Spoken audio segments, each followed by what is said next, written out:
ओम शांति। ओम शांति।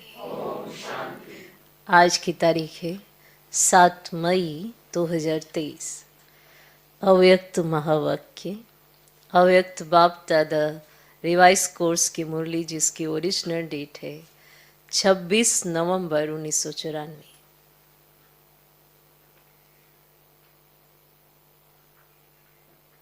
मुरली का सार, परमात्म पालना और परिवर्तन शक्ति का प्रत्यक्ष स्वरूप। परमात्म पालना और परिवर्तन शक्ति का प्रत्यक्ष स्वरूप सहज योगी जीवन। परमात्म पालना और परिवर्तन शक्ति का प्रत्यक्ष स्वरूप सहज योगी जीवन। आज बाप दादा हर एक बच्चों के मस्तक पर विशेष श्रेष्ठ भाग्य की 3 लकीरें देख रहे हैं। भाग्य की 3 लकीरें मस्तक पर देख रहे हैं। सर्व बच्चों का भाग्य तो सदा सर्वश्रेष्ठ है ही, लेकिन आज विशेष 3 लकीर चमक रही है। एक है परमात्म पालना के भाग्य की लकीर, एक है परमात्म पालना के भाग्य की लकीर, और दूसरी है बेहद के ऊंचे ते ऊंचे पढ़ाई के भाग्य की लकीर।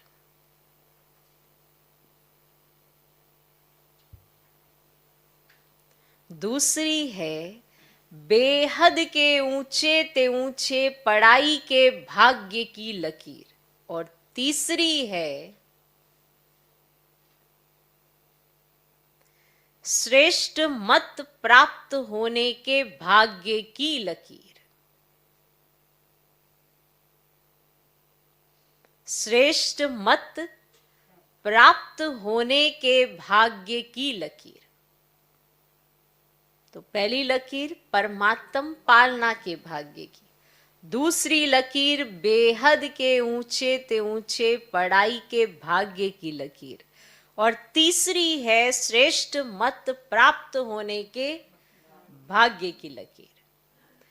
चाहे लौकिक चाहे अलौकिक, हर एक को इस जीवन में ये 3 प्राप्तियां होती हैं। पालना भी मिलती, पढ़ाई भी मिलती और मत भी मिलती है। ठीक, चाहे लौकिक है चाहे अलौकिक है, पालना भी मिलती, पढ़ाई भी मिलती और मत भी मिलती है। इन तीनों द्वारा ही हर आत्मा अपना वर्तमान और भविष्य बनाने के निमित्त बनती है। पालना, पढ़ाई और मत, श्रीमत की बात नहीं, मत।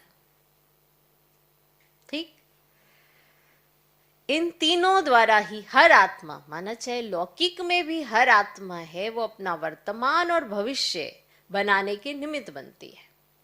आप सभी श्रेष्ठ आत्माओं को किसकी पालना मिल रही है? किसकी पालना मिल रही है? परमात्म पालना के अंदर हर सेकंड पल रहे हो, हर सेकंड परमात्म पालना के अंदर पल रहे हो। जैसे परमात्मा ऊंचे ते ऊंचे हैं, तो परमात्म पालना भी कितनी श्रेष्ठ है।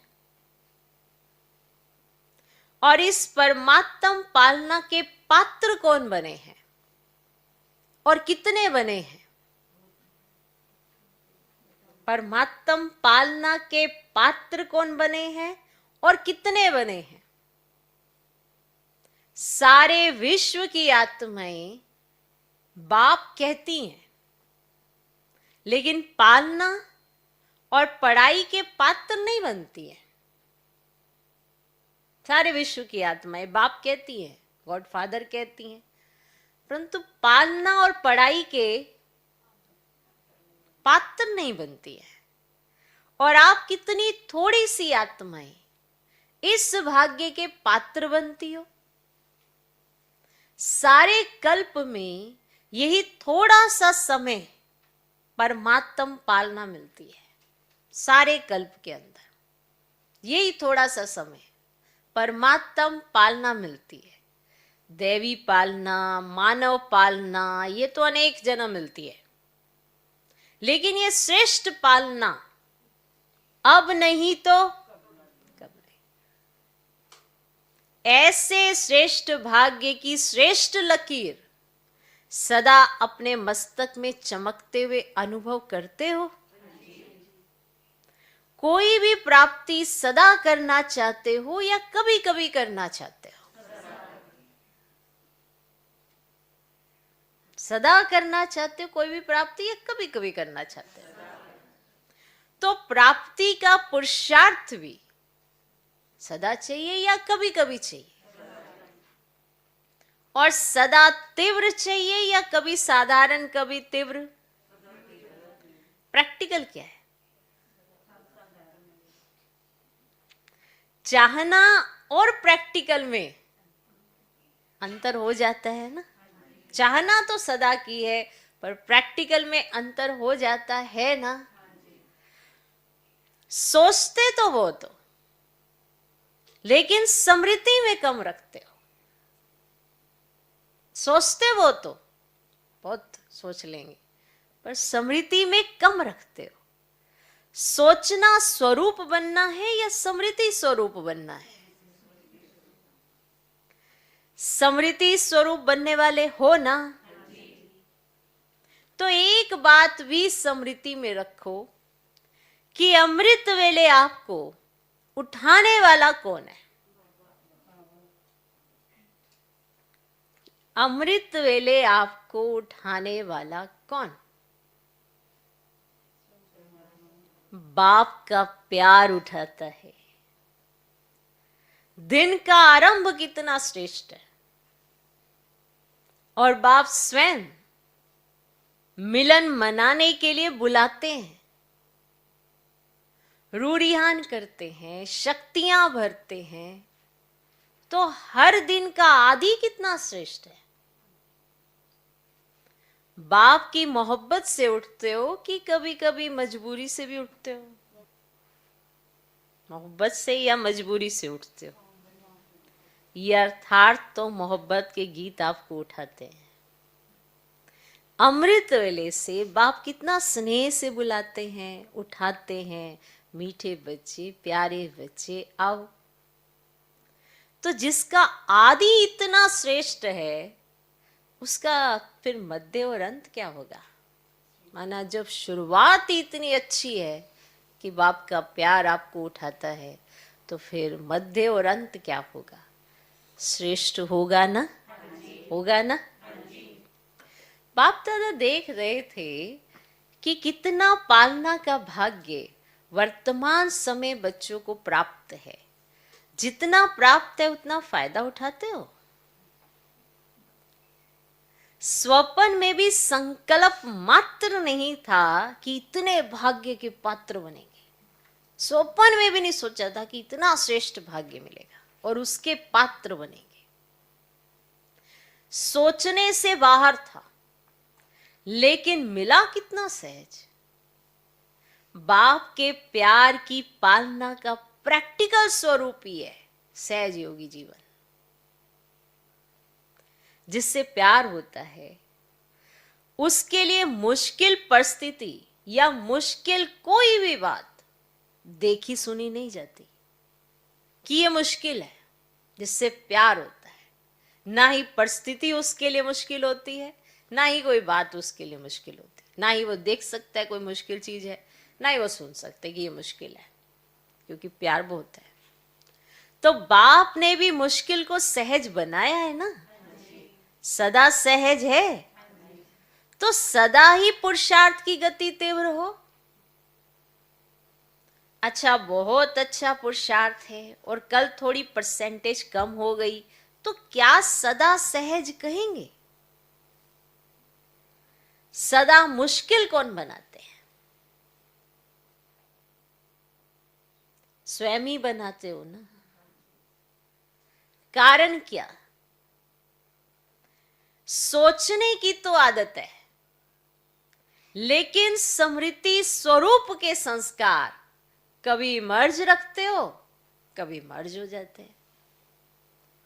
क्योंकि स्मृति स्वरूप सो समर्थ स्वरूप, कि कभी तो आप अच्छा सोच लेते हो तो समर्थता आ जाती है, कभी फिर ढीले ढाले हो जाते हो,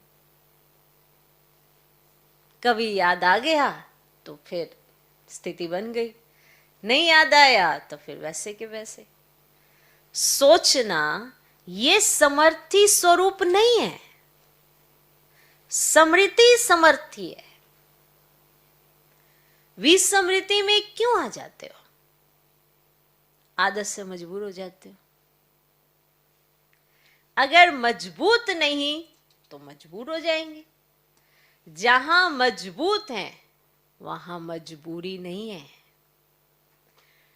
जब ओरिजिनल आदत विस्मृति की नहीं है, आदि में स्मृति स्वरूप प्रारब्ध प्राप्त करने वाली देवताएं आत्माएं हो, योग लगाने का पुरुषार्थ नहीं करते, लेकिन स्मृति स्वरूप की प्रारब्ध प्राप्त करते हो, वहां पे योग नहीं लगाते हो, लेकिन यहां पर स्मृति स्वरूप रहने से उसकी प्रारब्ध पाते हो।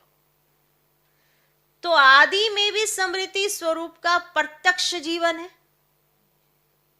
और अनादि आत्मा जब आप परम धाम से आई तो आप विशेष आत्माओं के संस्कार स्वतः ही स्मृति स्वरूप है, और अंत में संगम पर भी स्मृति स्वरूप बनते हो ना।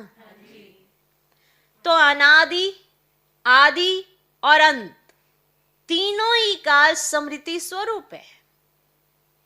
विस्मृति तो बीच में आई, तो आदि अनादि स्वरूप सहज होना चाहिए या मध्य का स्वरूप?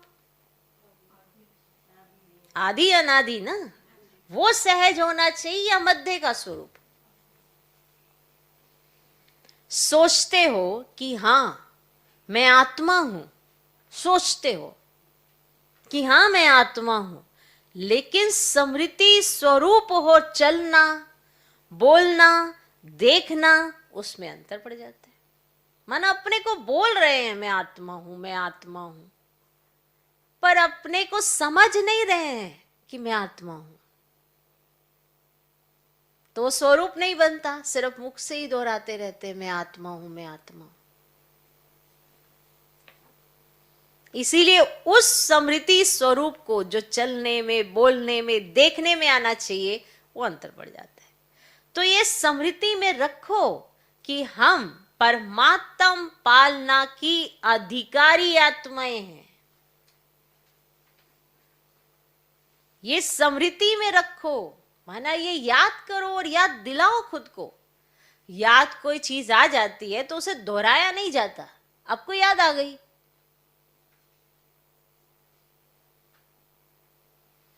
और कोई भी चीज को याद रखने के लिए दोहराया नहीं जाता, आपने बस उसको फिट कर लिया कि अच्छा ये यहाँ पे ये चीज है, बस बात खत्म। तो ये स्मृति में रखो, जो ये बात विस्मृत हो रही है ना कि हम किस पालना में पल रहे हैं, जिसकी वजह से हम इधर उधर उधर इधर देख रहे हैं, और वो भूल जा रहे कि अरे हम तो परमात्म छत्र छाया में हैं, हम तो डायरेक्ट पालना में हैं। सोचो, माँ बाप से डायरेक्ट वर्षा ले सकते हैं, फिर भी भाई बहनों के पीछे जाना है। ये तो वही बात हो गई कि हम ये भूल रहे हैं कि हम परमात्म पालना के अधिकारी हैं, डायरेक्ट पालना लेते हैं। तो स्मृति में रखो। हम परमात्म पालना की अधिकारी आत्माएं हैं। बाप दादा चार्ट चेक करते हैं तो लकीर कभी ऊंची कभी नीची होती है, कभी कोई दाग होता है, कभी जीवन के कागज में कोई दाग नहीं भी होता है और कोई समय दाग ही दाग, एक पीछे दूसरा और दूसरे के पीछे तीसरा, ऐसे दाग ही नजर आते हैं। क्यों? कभी तो लकीर इतनी ऊंची, वाह चढ़ गए चढ़ गए चढ़ गए चढ़, अचानक से देखा नीची। कभी किसी के कागज पर, जीवन के कागज पर, है ना, आपका जीवन भी तो एक किताब है ना, जिसमें देखा जाता है कितने दाग हैं कितने नहीं हैं। तो कभी एक दाग होता है, कभी एक के पीछे और भी कई दाग हैं, फिर एक के पीछे एक, तीसरा दाग, दूसरा, चौथा, ऐसे नजर आते हैं। क्यों? क्यों ऐसा? चार्ट चेक कर रहे थे बाबा। एक तो गलती हो जाती है, मान लो एक गलती हो जाती है, लेकिन गलती होने के बाद भी उसी गलती को सोचते रहते हो। क्यों, क्या, कैसे, ऐसे नहीं वैसे, वैसे नहीं ऐसे, कई रूप से बात को छोड़ते नहीं हो, पकड़ के बैठ जाते हो। मान लो मालूम भी चल गया कि मुझसे गलती हुई है, उससे शिक्षा नहीं लेते हो, लेकिन ये सोचते कि अरे पता है कैसे गलती हुई, ये हो गया ना, उसका कारण ये था ना, मन अपने आप को बहुत जल्दी कवर अप कर लेते हैं। फिर वो गलती फिर से वापस रिपीट होने लगती है क्योंकि कवर अप कर लिया है। तो वो बात को नहीं छोड़ते, बात आपको छोड़कर चली जाती है, लेकिन आप बात को नहीं छोड़ते हो। जितना समय सोचना स्वरूप बनते हो, जितना समय सोचते रहते हो, यथार्थ स्मृति स्वरूप नहीं बनते हो, तो दाग के ऊपर दाग लगते जाते हैं। पेपर का टाइम कम होता है, लेकिन व्यर्थ सोचने का संस्कार होने के कारण पेपर का टाइम बढ़ा देते हो। माना आपका जो पेपर था वो थोड़ी देर का ही आया था, एक दिन या एक दिन में भी कुछ घंटों का ही था, लेकिन आपका सोचने का इतना संस्कार है तो उस टाइम को बढ़ा देते हो। सॉरी, हो गया, ठीक है, ओके, अब अपने रास्ते जाओ, अपने रास्ते, होगी ना बात खत्म। अरे ये कौन सी सॉरी थी भाई, बड़ी खतरनाक वाली थी। आप अपने रास्ते, हम अपने रास्ते, मुंह नहीं दिखाना, मेरा नहीं देखना, बात खत्म। ये बात खत्म हुई है कि क्या हुई है? चिमड़ गए हो तुम बात को। अब जब तक हफ्ता 10 दिन नहीं लगेगा, जब तक मना, अरे क्या कर रहा हूँ मैं ये, जब तक आप रियलाइजेशन सही नहीं होते तब तक बात कहाँ छोड़ी है आपने। लगे हुए हो उसी सिचुएशन में, ऐसा नहीं था वैसा था, वैसा नहीं था ऐसा था, अपने आप को कवर अप करने की कोशिश करते हैं और वो बात को हम छोड़ते ही नहीं है। बात छोड़ के चली गई, नहीं ऐसा नहीं होता। बहुत किस्से देखे मैंने ऐसे। थोड़ा सा ही टाइम होता है वो पेपर का, अगर उस समय आप शांत हो जाते हो, सही तरह से उस चीज़ को जज कर लेते हो, तो वो थोड़ी देर का ही पीरियड होता है, उसके बाद नॉर्मल हो जाते हो तो इजी हो जाता है। लेकिन उसी को घसीट घसीट कर हफ्ता 10 दिन 15 दिन चले जा रहे हैं, बात कुछ भी नहीं थी, फिर कहीं 6 महीने के बाद फिर से उखड़ जाएंगे। माना बात चली गई, वजूद चले गया। तो पेपर का टाइम तो बड़ा थोड़ा सा था, थोड़ी देर का था, लेकिन आपके सोचने के संस्कार, व्यर्थ सोचने के संस्कार इतने पक्के हो गए हैं जिसको आपने पेपर का टाइम ही बढ़ा दिया है। कुछ ही देर का था, मतलब 5-7 मिनट के लिए आया था, उसका आवेश था, तो बस थोड़ी देर में ही अगर आप उस चीज़ पे कंट्रोल कर लेते हैं, अपनी शक्तियों का इस्तेमाल करते हैं, गुणों का इस्तेमाल करते हैं, तो बड़ी जल्दी क्रॉस हो जाता है। लेकिन आपने क्या किया, उल्टा सोच लिया, व्यर्थ सोच लिया, और व्यर्थ सोचने की वजह से आपने उस टाइम को बढ़ा दिया। सेकंड पूरा हुआ और निर्विकल्प स्थिति बन जाए, यह संस्कार इमर्ज करो। 1 सेकंड के बाद ही आपको याद आए, नहीं नहीं ऐसा नहीं सोचना, ऐसा सोचना ही नहीं है, और निर्विकल्प स्थिति बन जाए, यह संस्कार इमर्ज करो। निर्विकल्प बनना आता है ना। अपने श्रेष्ठ भाग्य को स्मृति में लाकर सदा हर्षित रहो। यहां पर देखो अपने भाग्य को। जब भी कोई सिचुएशन हो जाती है, सबसे पहले तो या तो दिल शिकस्त हो जाते हैं या दूसरे को गलत समझने लगते हैं। ओवरऑल हालात तो अपने ही खराब होते हैं ना, दूसरे को थोड़ा होते हैं। या दूसरों के खराब होने से आपको क्या, आपके तो वैसे ही खराब हो गए। तो आपको क्या करना है, एक सेकंड से अगला सेकंड निर्विकल्प स्थिति आ जाए कि कोई भी संकल्प विकल्प ऐसे वाले ना चले, माना व्यर्थ ना चले, और उसी सेकंड आपको अपना श्रेष्ठ भाग्य इमर्ज हो जाए, तो आपको महसूस आएगी कि वो बात कितनी छोटी है। कई बार आप सुनते हो ये लकीर है, इसको छोटा करके ना काट सकते हैं ना पीट सकते हैं, पर इसको छोटा करना है। लकीर है, ये लकीर खींच देते हैं। बड़ा अच्छा उदाहरण है ये, बहुत सारे लोग सुनाते हैं। लकीर खींची, इसको ना काटना है ना पीटना है ना लंबा करना है, इसको नहीं कुछ करना, इसको छेड़ना तक नहीं है, इसको छोटा करके दिखाओ। तो उसके साथ एक बड़ी लकीर खींचनी पड़ती है। माना बात छोटी तब होगी जब भाग्य श्रेष्ठ होगा, माना उसकी लकीर लंबी है, तो आपके सामने, आपके भाग्य के सामने ये बात क्या है, तो वो छोटी हो जाएगी। इसीलिए कहा एक सेकंड से अगला सेकंड जो आए वो निर्विकल्प स्थिति का आ जाए, और अपने श्रेष्ठ भाग्य को इमर्ज करो और सदा हर्षित रहो। ये सब प्रैक्टिकल करने के लिए है। सुनने से तो बड़ा अच्छा लगता है कि हाँ ऐसा भी जीवन हो सकता है, ये सब प्रैक्टिकल करके अपना अनुभव बनाओ।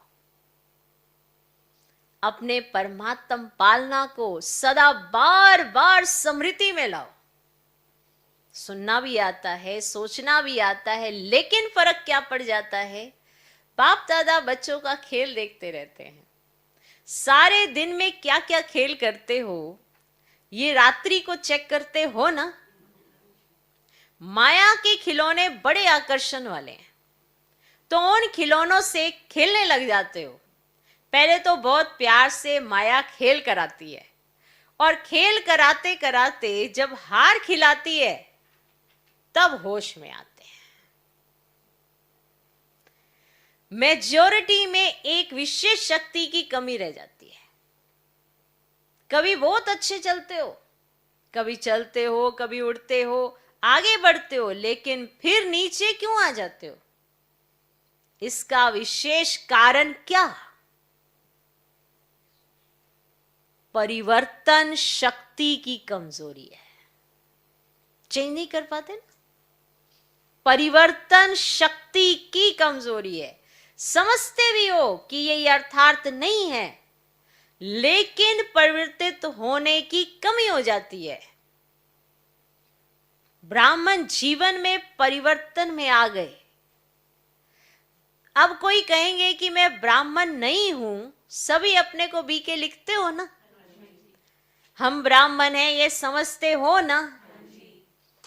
ब्राह्मण जीवन में जो परीक्षाएं आती हैं उसमें परिवर्तन करने की शक्ति आवश्यक होती है। जो भी परीक्षाएं आपके जीवन में आती हैं ब्राह्मण जीवन में, उसमें परिवर्तन करने की शक्ति आवश्यक होती है। जब व्यर्थ संकल्प चलते हैं तो समझते भी हो कि ये व्यर्थ है। जब आपके व्यर्थ संकल्प चल रहे होते हैं तो आपको ये समझ आता है कि ये व्यर्थ है। आता है। लेकिन व्यर्थ संकल्पों का बहाव इतना तेज होता है जो अपने तरफ खींचता जाता है। जैसे नदी का व सागर का बहुत फोर्स होता है, तो कितना भी अपने को रोकने की कोशिश करते हैं लेकिन फिर भी बहते जाते हैं। कितनी तेज फोर्स होती है नदी में और सागर में। तो मनुष्य सोचे मैं बाहर निकल लूं, लेकिन वो अपनी तरफ खींचती जाती है। तो व्यर्थ का बहाव इतना तेज होता है। समझते भी हो, सोचते भी हो कि ये ठीक नहीं है, इससे नुकसान है, फिर भी बहाव में बह जाते हो। इसका कारण क्या? परिवर्तन शक्ति की कमिंग। चेंज नहीं कर पा रहे हैं ना खुद को। पहला विशेष परिवर्तन है स्वरूप का परिवर्तन। पहला विशेष परिवर्तन है स्वरूप का परिवर्तन। मैं शरीर नहीं लेकिन आत्मा हूं, यह स्वरूप का परिवर्तन। लेकिन यह आदि परिवर्तन है, माना शुरुआत का परिवर्तन है। समझ आया? पहला विशेष परिवर्तन है स्वरूप का परिवर्तन। मैं शरीर नहीं लेकिन आत्मा हूं, यह स्वरूप का परिवर्तन है। यह आदि परिवर्तन है, माना सबसे पहला परिवर्तन है ये। इसमें भी चेक करो तो जब देह भान का फोर्स होता है तो आत्म अभिमान के स्वरूप में टिक सकते हो या बह जाते हो? जब देह अभिमान का स्वरूप होता है तो उस समय आपको समझ आ गया कि ये देह अभिमान आ गया मेरे अंदर, तो उस समय चेक करो कि आत्म अभिमान के स्वरूप में टिक सकते हो या फिर बह जाते हो।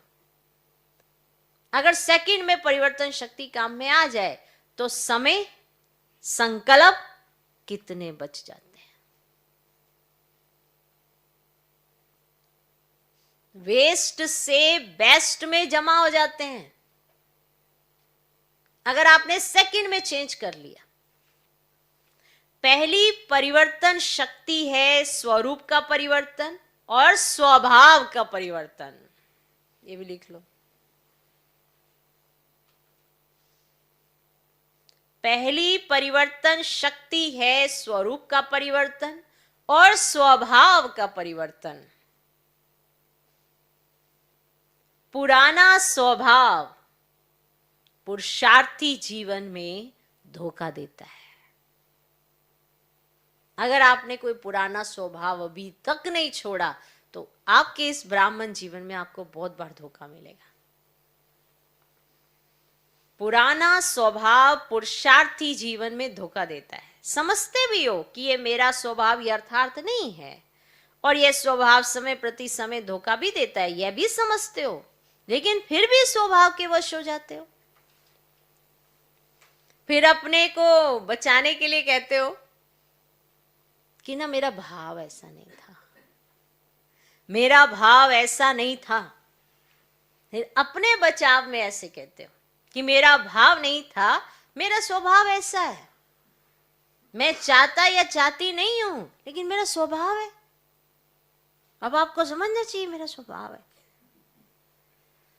ब्राह्मण बन गए तो जन्म बदल गया, संबंध बदल गया, माँ बाप बदल गए, परिवार बदल गया, लेकिन स्वभाव नहीं बदला। फिर रॉयल शब्द कहते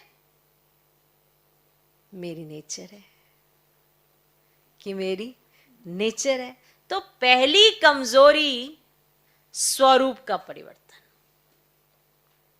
दूसरा स्वभाव का परिवर्तन, तीसरा संकल्प का परिवर्तन। लिख लो।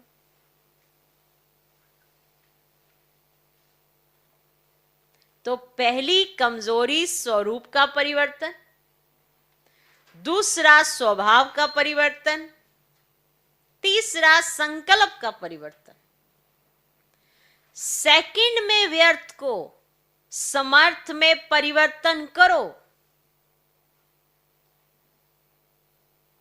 कई समझते हैं बस आधा घंटे का तूफान था, आधे घंटे का तूफान था, आधे घंटे का तूफान था, 15 मिनट चला, लेकिन आधा घंटा व 15 मिनट की कमजोरी संस्कार बना देती है ना। जैसे शरीर में अगर कोई बार बार कमजोर होता रहे तो सदा के लिए कमजोर बन जाते हैं। मतलब बार बार अगर कोई अपने आप को कमजोर संकल्प ही देता रहेगा तो वो कमजोर होता जाता है। तो 15 मिनट कोई कम नहीं है। संगम युग का एक एक सेकंड वर्षों के समान है। तो ऐसे अलबेले नहीं बनो। भल थोड़ा ही चला लेकिन गवाया कितना। जब कदम में पदम कहते हो तो 15 मिनट में कितने कदम उठेंगे और कितने पदम गवाए। जमा में तो हिसाब अच्छा रखते हो, लेकिन कदम में पदम जमा हो गया, लेकिन गवाने का भी तो हिसाब रखो ना कि गवाया कितना मैंने। तो ना चाहते हुए भी संस्कार खींचते हैं। जो भी बात बार बार होती वो संस्कार रूप में भर जाती है। जो भी बार बार होती रहती है। कोई भी आप ऐसी, कई बार कई बच्चे किसी को देखते हैं ना तो उसकी एक्टिविटी सीख लेते हैं। जैसे कोई ऐसे हाथ बजा के बात करता है, या कोई ऐसे शब्दों में कोई बात का प्रयोग करता है, या कोई मुंह ऐसे बना के बात कर, तो कुछ ऐसा देखते हैं ना तो तुरंत कैच कर लेते हैं। अब वही चीज वो रिपीट करने लगते हैं। अब वो उनकी क्या बन गई, फिर बड़ी जल्दी बनती है यादें, वो संस्कार बन जाए। फिर माँ बाप देखते, अरे ये क्या सीखा इसने, हमने तो सिखाया नहीं। तो वो जहां गया उसकी एक्टिविटी उसने कैच की और फटाफट आके करने लगा। और फिर अब उसकी वो आदत बन गई है, क्योंकि एडॉप्ट करने के लिए नजर तो चाहिए ना। तो ऐसे संस्कार बन जाते हैं। सुना, जो भी बात बार बार होती वो संस्कार रूप में भर जाती है। तो संकल्प परिवर्तन करो। सिर्फ सोचते नहीं रहो, करना नहीं चाहिए, हो गया क्या करूं, नहीं, सोचो और करके दिखाओ। कहते हो बीती को बिंदी लगाओ, एक दो को ज्ञान देते हो ना। कोई आकर बात करेंगे तो कहेंगे ठीक है बिंदी लगा दो, लेकिन स्वयं बिंदी लगाते हो? बिंदी लगाने लिए कौन सी शक्ति चाहिए?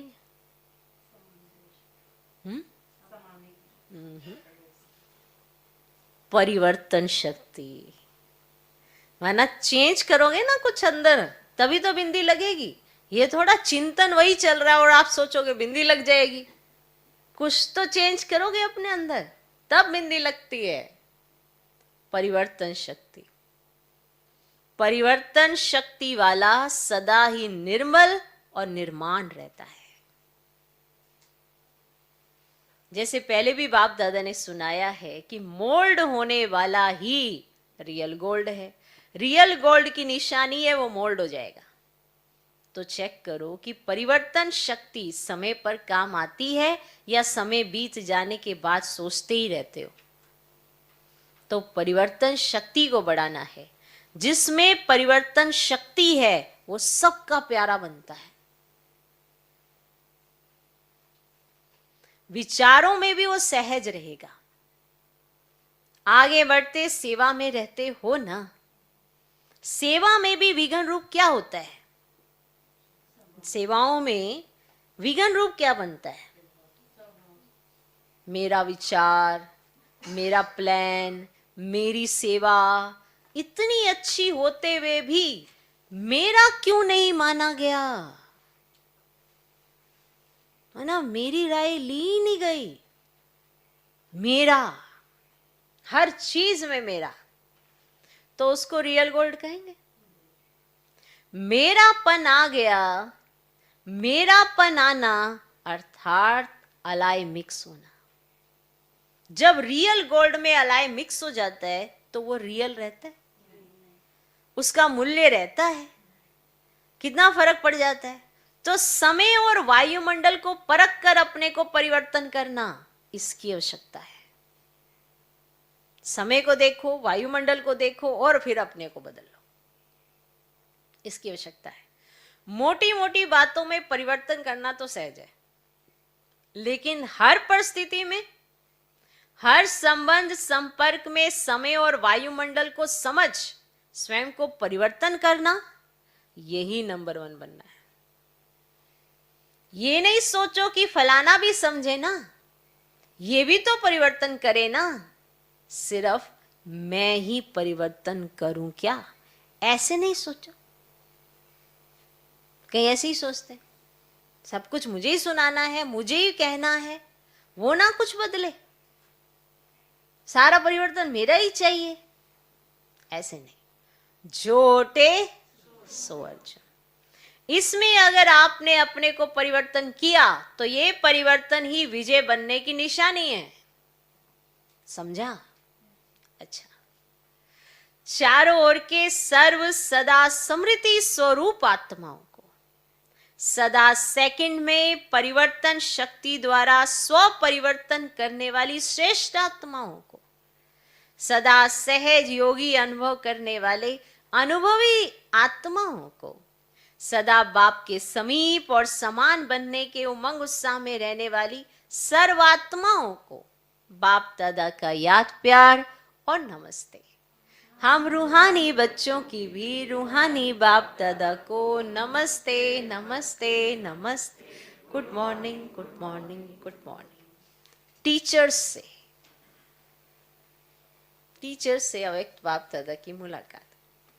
सभी टीचर्स तो सदा ही ज्ञान स्वरूप स्मृति स्वरूप हैं ही, क्योंकि जैसे बाप शिक्षक बनकर आते हैं तो बाप समान निमित्त शिक्षक हो।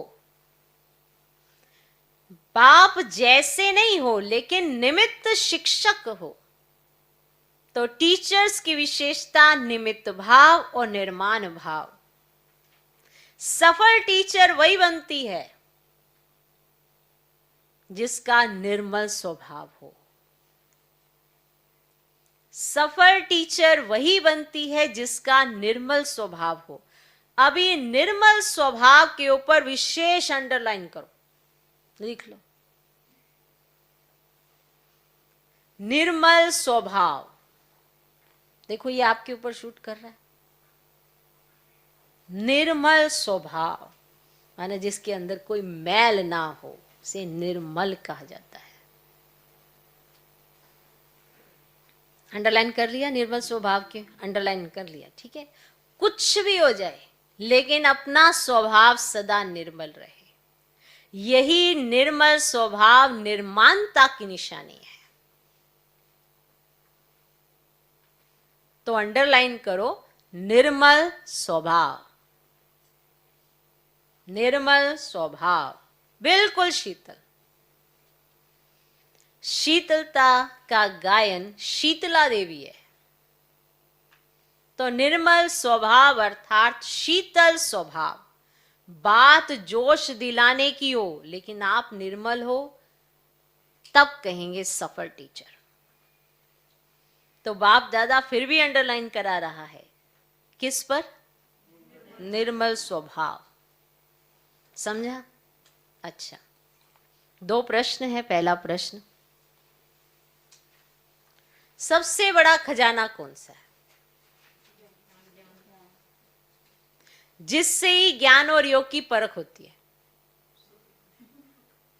सबसे बड़ा खजाना ज्ञान। अब ऐसा कौन सा खजाना है जिससे ही ज्ञान और योग की परख होती है? सबसे बड़ा खजाना कौन सा है जिससे ही ज्ञान और योग की परख होती है? माना आप में कितना ज्ञान है इस चीज को देखकर पता चलता है। आप में कितना योग है, माना आप कितना बाबा के साथ कंबाइंड रहते हो, वो भी इस चीज को देख के पता चलता है। उत्तर है सबसे बड़ा खजाना है खुशी। अगर आप खुश हो माना ज्ञान स्वरूप हो, और अगर आप खुश हो माना आप परमात्मा याद में हो, तभी आप खुश हो, वरना दुख देने वाली चीजें तो बहुत है। तो सबसे बड़ा खजाना है खुशी। चाहे कितना भी ज्ञान हो, योग हो, लेकिन खुशी की प्राप्ति नहीं तो ज्ञान ठीक नहीं। माना ठीक नहीं है, इन्होंने ज्ञान थोड़ा सही से नहीं उठाया है। कोई भी परिस्थिति आ जाए, खुशी गायब नहीं हो सकती। अविनाशी बाप का अविनाशी खजाना मिला है, इसलिए खुशी कभी गायब नहीं हो सकती।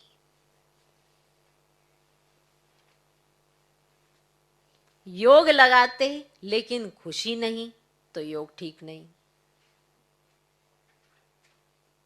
ठीक, माने ज्ञान और योग की परख आपकी खुशी से होगी। ऐसे तो हर कोई कहेगा मेरे को बहुत ज्ञान है, मेरे को बहुत समझ है, ऐसे हर कोई कहेगा मैं तो 8-8 घंटा 10-10 घंटा योग लगाता हूँ, लेकिन अगर खुशी नहीं दिखाई देती आपके जीवन में तो योग भी ठीक नहीं। आपकी खुशी देख दूसरे आपसे पूछें कि क्या आपको मिला है। यही ज्ञान और योग की प्रत्यक्षता का साधन है। आप ज्ञान और योग को प्रत्यक्ष करें, अपने जीवन से दिखाएं ना, यही साधन है। क्या? खुशी। दूसरा प्रश्न, किस लगन के आधार पर विघ्नों की समाप्ति सहज हो जाती है? किस लगन के आधार पर? कौन सी लगन है वो, माना कौन सा पॉइंट है वो? अगर उस पॉइंट में स्थित हो गए तो माना फिर विघ्नों की समाप्ति सहज हो जाती है, स्वतः ही हो जाती है। माना आपको कोई मेहनत नहीं करनी पड़ती विघ्नों को भगाने के लिए। उत्तर, एक बाप दूसरा न कोई। एक बाप दूसरा न कोई। इसी लगन में मगन रहो तो विघ्न टिक ही नहीं सकता। विघ्न है तो लगन नहीं। विघ्न भल आए लेकिन उसका प्रभाव ना पड़े। जब स्वयं प्रभावशाली आत्मा बन जाते तो किसी का प्रभाव नहीं पड़ सकता। जैसे सूर्य को कोई कितना भी छिपाए तो छिप नहीं सकता, सदा चमकता रहता है। ऐसी प्रभावशाली आत्माओं को कोई भी प्रभाव अपनी तरफ खींच नहीं सकता। तो सदा एक बाप दूसरा ना कोई, इसी लगन में मगन रहने वाले, यही विशेष संगम युग का अनुभव है। आज का वरदान, स्नेह की लिफ्ट द्वारा उड़ती कला का अनुभव करने वाले अविनाशी स्नेही भव। स्नेह की लिफ्ट द्वारा उड़ती कला का अनुभव करने वाले अविनाशी स्नेही भव। मेहनत से मुक्त होने के लिए बाप के स्नेही बनो। ये अविनाशी स्नेही, अविनाशी लिफ्ट बन उड़ती कला का अनुभव कराता है। लेकिन यदि स्नेह में अलबेलापन है तो बाप से करंट नहीं मिलती और लिफ्ट काम नहीं करती। जैसे लाइट बंद होने से, कनेक्शन खत्म होने से लिफ्ट द्वारा सुख की अनुभूति नहीं कर सकते। लिफ्ट है पर कनेक्शन खत्म है, तो भले लिफ्ट है पर वो काम ही नहीं कर रही। ऐसे स्नेह कम है तो मेहनत का अनुभव होता है। इसीलिए अविनाशी स्नेही बनो। आज का स्लोगन, शुभ संकल्प और दिव्य बुद्धि के यंत्र द्वारा तीव्र गति की उड़ान भरते रहो।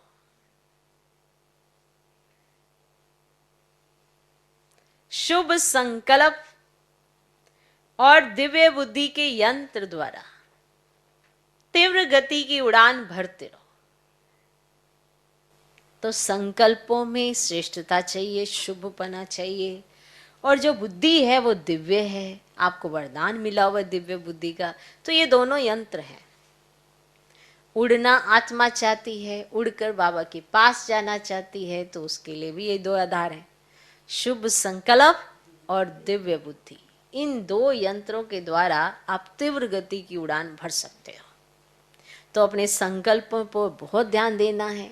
व्यर्थ संकल्पों का बहाव बहुत तेज होता है। शुद्ध संकल्पों को इमर्ज करना है तो शक्ति स्वरूप बन जाएंगे। इसीलिए बाबा कहते हैं सेकंड में ब्रेक लगाओ, सेकंड में खत्म करो, उसका सेकंड में परिवर्तन करो। एक सेकंड आया तो उसी सेकंड माना उसका परिवर्तन करो, क्योंकि मालूम तो होता है ये व्यर्थ आ गया, ये देह भान आ गया, ये देह अभिमान आ गया। इतनी नॉलेज तो सबको हो गई है, लेकिन हम उसे इग्नोर करते रहे, वो अलग बात है। तो इसीलिए हम उड़ना चाहते हैं तो शुभ संकल्प और दिव्य बुद्धि के यंत्र द्वारा तीव्र गति की उड़ान भरते रहो। ओम शांति।